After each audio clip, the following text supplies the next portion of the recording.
Hello everyone, welcome back to a new video. Uh, in this small video, we will be talking about the roadmap to NEET 2024. Sorry, 25 actually. If you are new here, I am Devashish Shahu.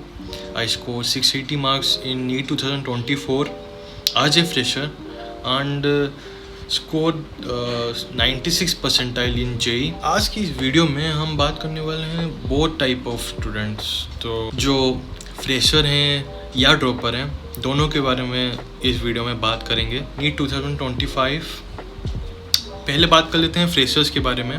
तो I M a fresher, मेरे को पता है कि what are the obstacles जो मेरे journey में आए थे। सबसे इम्पोर्टेंट है boards. I score well in boards, practicals में भी अच्छे ही मार्क्स आए थे। सो यही दो हैं main problems of a fresher.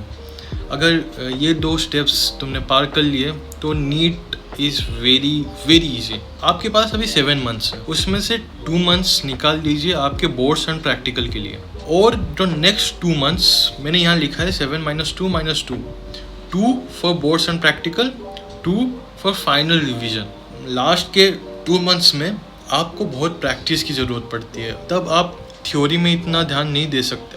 You have 3 months to complete your 12th। And हाँ, आप अगर बोर्ड्स के लिए प्रिपेयर कर रहे हैं then you are preparing for NEET 12। इसी हिसाब से पढ़ाई कीजिए। एंड आपको तो पता ही होगा कि सोल्ट एनालिसिस जो आर्ड हुआ है वो ऑलमोस्ट सेम है प्रैक्टिकल से।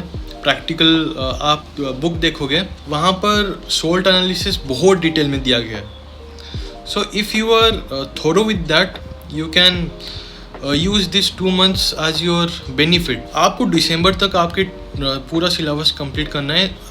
ऑल्दो मुझे लगता है कि आपका कंप्लीट हो जाना चाहिए सिलेबस अब तक, क्योंकि मेरा तो हो गया था।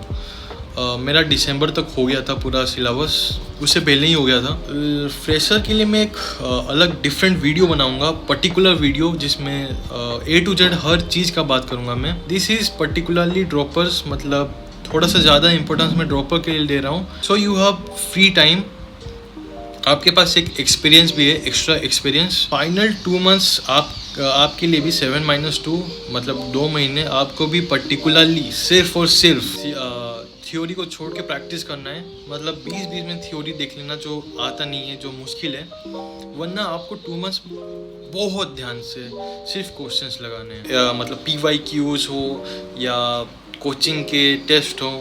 यहाँ पर ड्रॉपर भी 2 टाइप्स के होंगे, जिन्होंने 600 प्लस लाया है इन 24 या 600 से बिलो लाया है। So who have score 600 plus, I know कि बहुत हार्ट ब्रेकिंग होगा आपके लिए कि 600 से ज़्यादा लाके भी इस बार आपका नहीं हुआ। Use this as your motivation, put your 100% on it. अगर आपका 600 प्लस आए थे पिछले बार, so you have a spark in your heart. उसी स्पार्क से आप पूरे के पूरे नीट को फोड़ सकते हो। 600 प्लस जो 2024 में लाए हैं, you must score 650 plus, must, मतलब you have no other choice. आपको 650 प्लस हर एग्ज़ाम में लाना है। And start question practicing from now. आप मोस्ट प्रोबेबली आपने पिछले साल भी अच्छी मेहनत की थी, so you have the benefit कि आपको पहले से बहुत सारे टॉपिक्स आते हैं, एक बार पढ़ने से आपका हो जाएगा। So try practice as many question as possible. And who score 600 below 600, try to avoid backlogs अभी नहीं लाने हैं। आपको अभी हर टॉपिक अच्छे से पढ़ना है। आप ड्रॉपर है, आपके पास कोई भी एक्सक्यूज़ नहीं है इस बार की बोर्ड्स था इसलिए नहीं हुआ। So put your 100%। Who score 600 plus, आपको मिनिमम 3 से 4 मंथ्स प्रैक्टिस लैब, मतलब in every coaching there was a batch की अचीवर बैच हो या आकाश में इंटेंसिव बैच हुआ करता था। आई रिमेंबर कि आकाश में हमारा हर दिन 2 एग्ज़ाम्स हुआ करते थे। 2 एग्ज़ाम 3 घंटे के, 720 मार्क्स। एंड उसका डिटेल सोल्यूशन भी डिस्कस होता था। 3-4 मंथ्स आपको सिर्फ प्रैक्टिस करना है, हर दिन एक क्वेश्चन। तो अभी तक आपका 11 कंप्लीट हो गया होगा मोस्ट प्रोबेबली। सो मैं आपको एक चैलेंज देता हूँ। ये वाला चैलेंज अगर आपने कंप्लीट कर लिया तो no one will ever to stop you. So you have 50% done with bio. आपको क्या करना है ना, आपको 11 का bio NCERT first to last, एक एक टॉपिक, एक एक चैप्टर, एक एक पेज आपको फिर से पढ़ना है। Yes, this is a challenge. If you dare to accept this challenge, go on, आज ही पढ़ो। जब ये वीडियो देख लो उसी रात आपको 11 का पूरा एनसीईआरटी फिर से पढ़ना है। Yes, okay. एंड ट्राई की इफ़ पॉसिबल आप जेई के क्वेश्चंस भी लगा लो, विदाउट मैथ नहीं लगाना, सिर्फ केमिस्ट्री और फिजिक्स के questions. You are more than enough to go. आपको अभी सिर्फ और एक बार ब्रशअप करना है पूरा। 12 तो अभी चल रहा होगा मोस्ट ऑफ द कोचिंग्स में, एंड 600+ वालों, इस बार तो एम्स पक्का है भाई, ये अगर कर लिया तो। नेक्स्ट जो 600 से कम ला रहे हैं, 600 से कम मतलब एवर 500, मिनिमम 500। इस साल अगर 500 नहीं आ रहा तो कोचिंग्स के एग्ज़ाम में तो बहुत मुश्किल है अभी 7 मंथ में।